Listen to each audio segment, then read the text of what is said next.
got a couple of interesting questions to pose today, and the mainstream media, of course, won't cover this because they're in bed with so many now. It's so hard to get the truth from anyone. But the first and most important question of all you have to ask is, what was Simon Cowell doing at the service? Now, we all know Simon Cowell has got a checkered history from the past. He was the one behind One Direction and so many other acts in the X Factor. Guess who was the person who made millions but didn't lift a finger when the going got tough? That's what these people do. They're in it for the money from start to finish. And once you're not hot, you're gone. And that is Simon Cowell to a T. He looks after number one, always has and always will be. It's all very well to go away and use buzzwords and make believe that the media will pick up on it and tell everybody else. And it will brainwash some people, but it won't brainwash the real people. And Simon Cowell has a story to tell. And he is not this angel going around making wishes for people at all. And saying that he did so much for One Direction is a bit much. One Direction were a band who had a bit of talent and got to the top and made millions. But on their way down, Simon Cowell didn't lift a thing. He didn't care, and look what he did to the likes of Liam Payne in his hour of need. Like most people, he did nothing.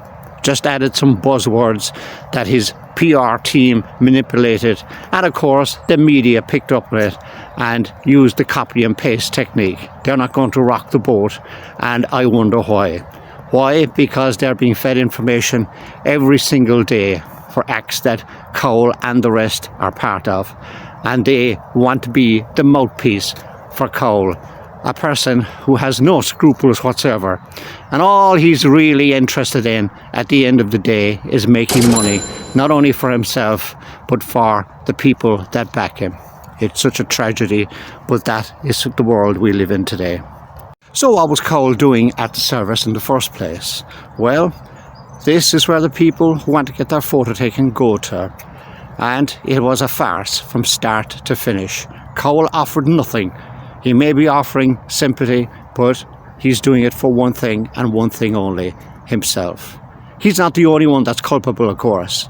Liam Payne should not have died, and it could have been prevented. He wasn't helped, of course, by his ex-girlfriend and then current partner. Let's talk about Mayahendry. Yes, the same Mayahendry. She didn't turn up at the service yesterday, and why would she? Well, she's got her own agenda, hasn't she? We've got to look at why she didn't turn up. Number one, she was in the same hotel that Liam Payne died, just 2 floors up.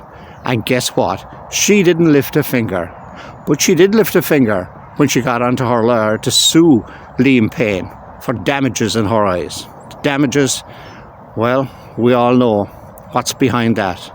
Pure greed, pure venom, and pure poison.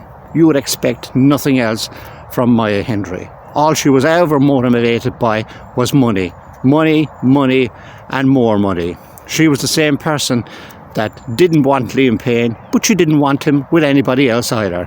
And when that happened, of course, she shouts to her attorney and her lawyer that she was going for damages. And her PR team cooked up a nice little story that was fed to the media. And of course, wait for it, the media quoted her word for word. Mayahendry never turned up at the service yesterday, and it's a tragedy in itself that she didn't have the decency or the manners to do so. But that's what greedy people do. They look after number one, always have and always will. All these people are all the same in all walks of life. If Liam Payne didn't have money, she would not be with him in the first place and would have went on to some other meal ticket to further her career. And remind us again who Mayahendry is. Exactly. Also, by the way, Katecassidy. The same Katecassidy can't be left go without a word from her either, because, let's face it, what did she do to prevent the death of Liam Payne? Well, for starters, she decided to hightail it out of Argentina and head back to their home in Florida. Her reason? Wait for it, to look after their dog. Wow. What a statement to make. She had plenty time to come up with a better explanation than that. But let's face it, this was the same one that claimed that she and Liam Payne were going to get married at some stage in the future. Is that something you do with the person that you love? And given the fact that Liam Payne had no money in Argentina, his credit cards weren't working, if you love someone, and maybe I'm wrong, would you not hang around and give them some money to tide them over? Not that she was stuck for money at any stage. She's been all over social media before and since his death, promoting herself. She wasn't shedding any tears anyway, that's for sure. But of course, she couldn't be bothered. She decided to get out while the going was good, go back to Florida, play her own social media game, and leave Liam Payne to his own devices. That is hardly the sign of someone that loves you or someone that you want to marry. But that is what scrupulous people who are greedy do. They are looking for long-term gain, and the only person they ever think about is themselves. Always will, and it never changes. But that is the society you are living in, especially when you're in the media profile and you're well known. It's very hard to differentiate how many people want to be with you and if their reasons are genuine or if they're two-faced. Sometimes it's very hard to decide which of the two is the believable one. But Liam Payne never stood a chance. This guy died tragically at the age of 31. His death could have been prevented, but unfortunately nobody cared. It's an awful thing to say for a guy that had millions in the bank, that not one person cared enough about Liam Payne to be there to help him in his hour of need. And everyone was just out for their own monetary gain. Once again, this case was all about money, all about greed. The media that reported it were only interested in spreading rumour, and as much facts that were to be believed were never put out there. This is the same media that is the mouthpiece for the Simon Cowells of this world, for Universal Music, who played a major hand in this. These were the same Universal Music that dropped Liam Payne from their record label the week before he died. Their answer, of course, was his music wasn't hot enough anymore. It didn't appeal, so they just decided to kick him to the curb.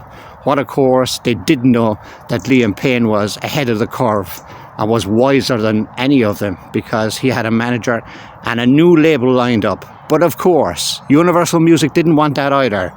They didn't want him signed to Universal Music, but they didn't want him signing to anybody else either.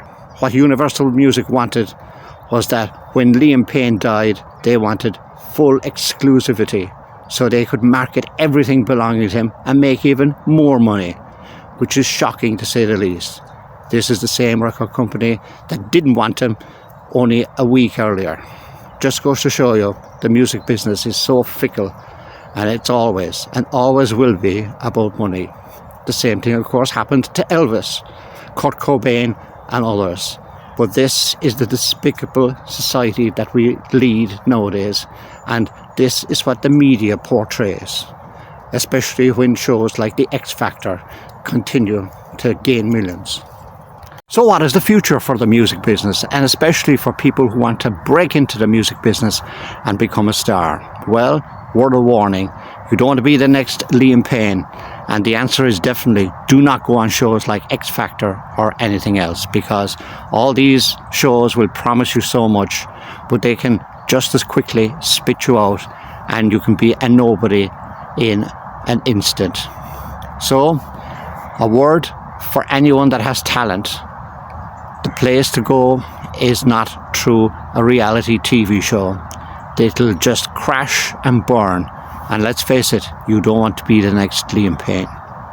We'd love to hear your thoughts, by the way, good or bad. Remember, do leave a comment. And also, here's an email address if you'd like to take part. Maybe you'd like to be anonymous. If so, that's not a problem. Why not drop us an email with your thoughts? We love to hear from you. And of course, we'll be back soon with more. Don't forget, folks, to like, share and subscribe, because it helps more people find our channel. I'm Dan. We'll talk soon for more. Catch you then.